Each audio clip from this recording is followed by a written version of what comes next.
तीनों अपनी अपनी बाइक पर बैठकर वहां से निकल गए। कुछ देर बाद उन तीनों ने फैक्ट्री से कुछ दूर अपनी बाइक रोकी। विनीत, बानी और विहान को देखते हुए बोला, नाउ टाइम फॉर एक्शन। तीनों अलग अलग डायरेक्शन में निकल गए।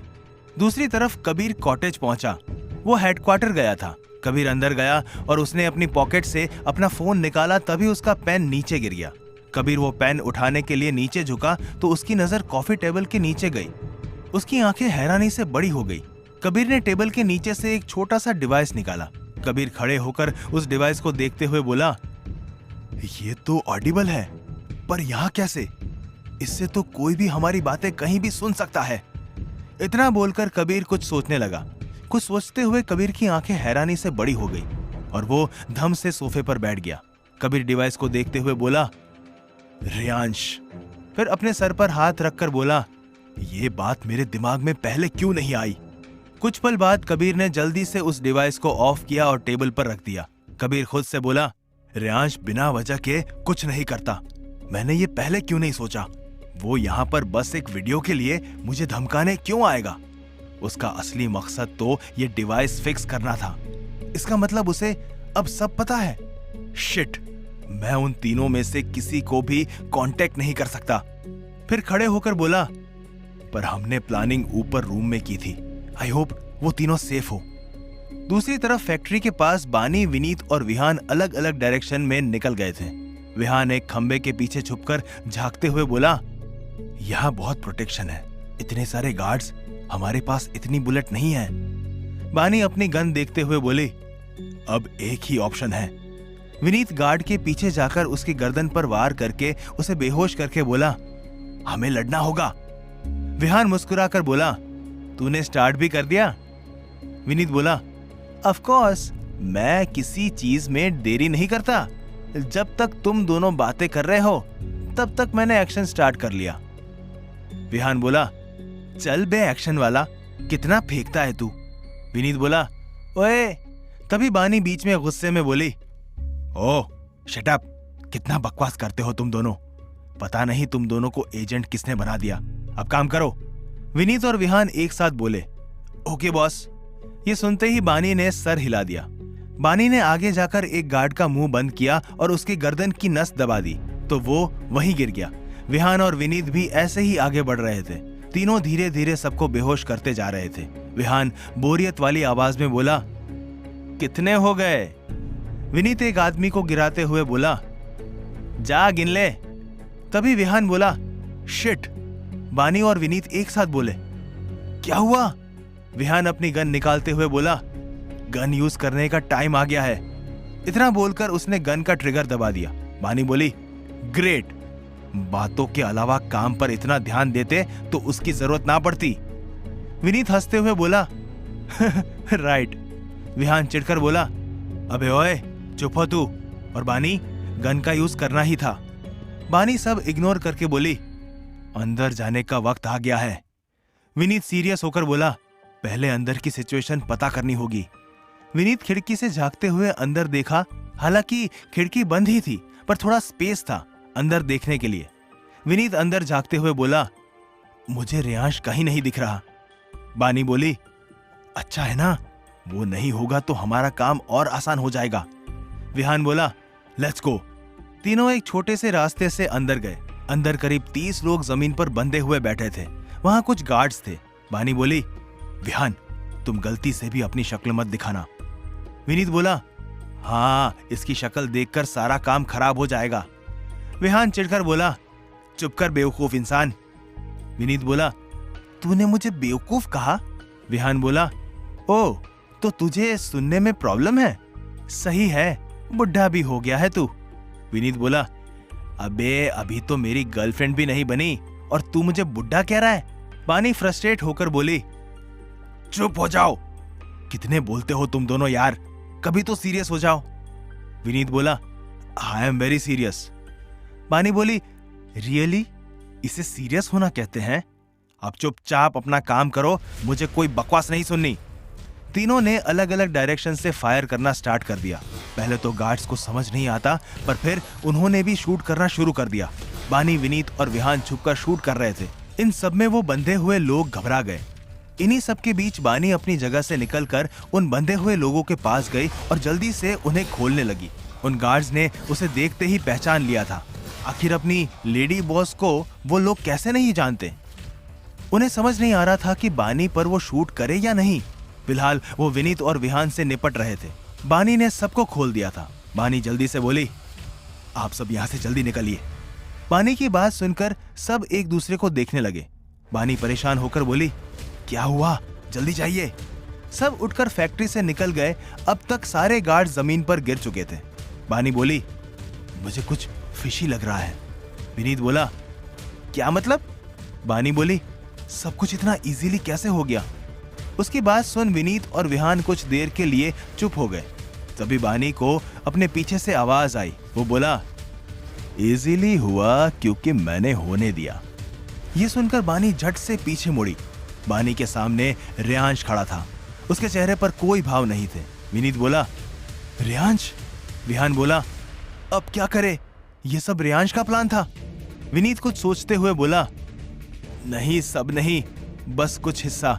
उन लोगों का यहाँ से बाहर जाना वो रियांश का प्लान नहीं हो सकता। विहान बोला, अब क्या करे? विनीत बोला, बचकर निकलना होगा, पर मुझे बानी की फिक्र है, वो उसके सामने है। विहान झांककर रियांश को देखते हुए बोला, वो बानी को कुछ नहीं करेगा। विनीत बोला, तुझे कैसे पता? विहान बोला, बस पता है। अब यहाँ से निकले क्योंकि ये सब बानी ही हैंडल करेगी। बानी सारी बातें सुन रही थी। वो चुपचाप रियांश की आंखों में देख रही थी। रियांश और बानी एक दूसरे के सामने खड़े थे। विनीत और विहान छुपे हुए थे। विनीत बानी की ओर देखते हुए बोला, क्या करे? विहान बोला, निकलते हैं, लेट्स गो। दोनों वैसे ही छुपते हुए वहां से निकलने लगे। रियांश बिना किसी भाव के बोला, आखिर तुम यहाँ आ ही गई। बानी रियांश की आंखों में देखते हुए बोली, आ भी गई और उन लोगों को यहाँ से आजाद भी कर दिया। बानी की बात सुन रियांश ने आंखें बंद करके अपनी गर्दन पर हाथ फेरा। उसको देखकर बानी समझ गई कि रियांश को गुस्सा आ रहा था। बानी रियांश से लगभग 3 हाथ की दूरी पर खड़ी थी।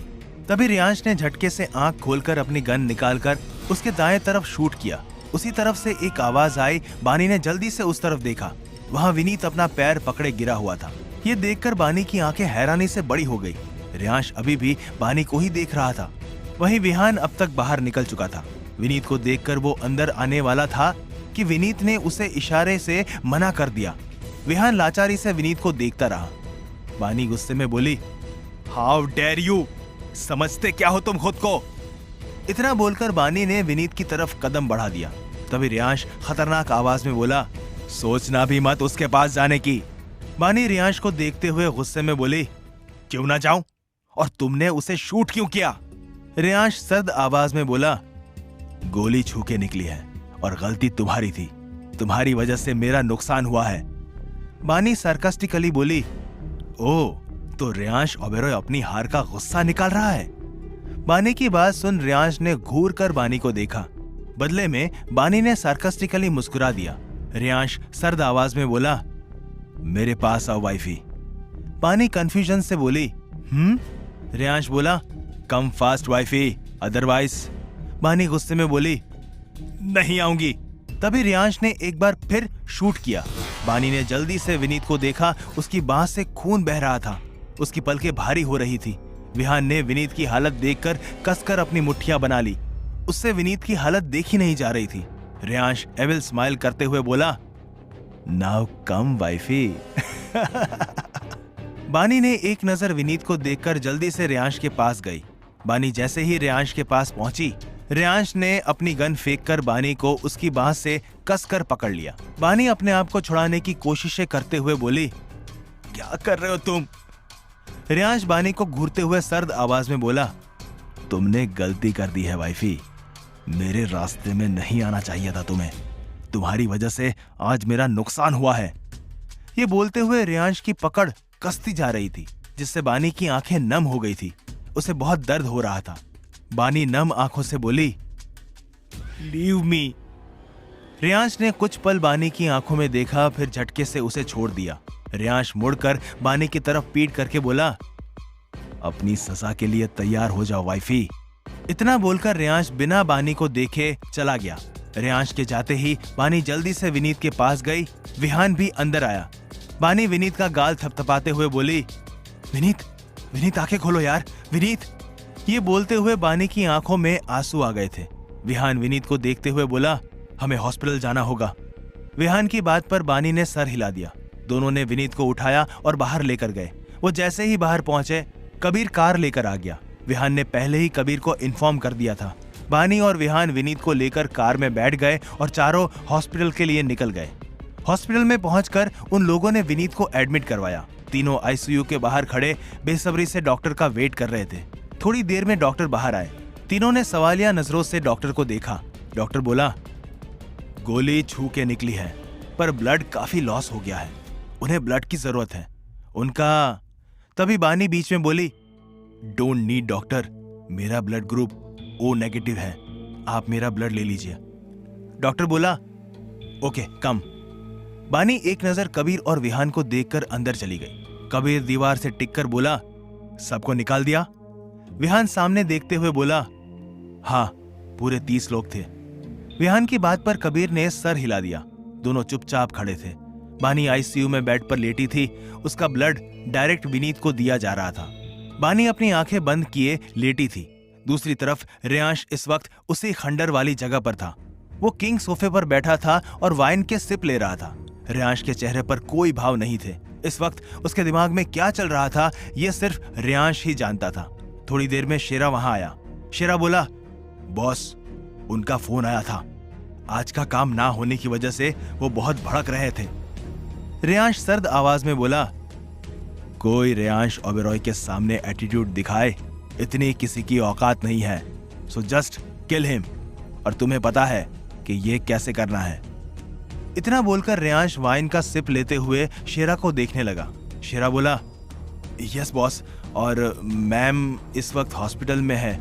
वो विनीत को ब्लड डोनेट कर रही है। यह सुनकर रेयांश ने कुछ पल के लिए अपनी आंखें बंद कर ली।